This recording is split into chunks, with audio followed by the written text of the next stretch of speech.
আসসালামু আলাইকুম রহমতুল্লাহ। ওয়ালাইকুম আসসালাম। ভালো আছেন শেখ? ভালো আছি। কে বলছিলেন? মাহমুদুল্লাহ হাসান রেজভী সাহেব নাকি? জি। জি, আমি বলছি, আমি সিলেট থেকে বলছি, আমি আব্দুল সালাম কুলাবুড়ি।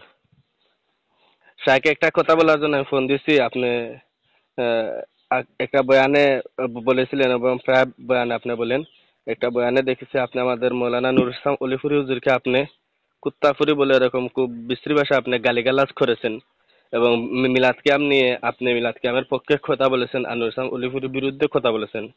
এরকম শায়েখ গালাগালি করা, এটা কি ইসলামে আছে? আপনাকে এটা বলতে হবে নাকি? জি। ইসলামে আছে না আছে এটা কি আলোচনায় বোঝেন না?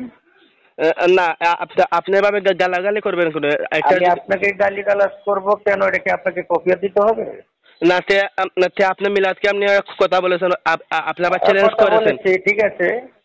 এটা শুনেন, জিনাকে বলেছি, ওনারটা উনি বুঝবে। আপনি মিলাদ কিয়াম নিয়ে কথা উনি বলেছেন, লাইনে আমাদের এসে উলামায়ে কেরামদের বিরুদ্ধে আপনি কথা বলেছেন এবং আপনি চ্যালেঞ্জ করেছেন। তাহলে কি আপনি মিলাদ কিয়াম নিয়ে আপনি বসবেন আমাদের সঙ্গে? সেটা ওনাকে বলেছি, উনিও লাইভে এসে আমাকে যা বলার বলো, তারপরে আবার না, জবাব দেওয়া। না, না, ঠিক না, আছে। ওনার পক্ষ থেকে আমরা বলতেছি, আপনি কি মিলাদ তা কিয়াম নিয়ে আপনার সাথে বসবেন? তো আমার বসার কোনো প্রয়োজন নাই। আপনি তো চ্যালেঞ্জ করেছেন, বলছেন কওমিদের কেউ নাম্বার যদি না থাকে, কেন? ফোন ওয়াহাবিদের কেউ যদি কাটেন, ফোন থাকে, তাহলে কাটার বসার সময় জন্য। নেই। তে অযথা আপনি কথা বলার সময় নেই। না, আপনি চ্যালেঞ্জ করলেন কেন? আপনার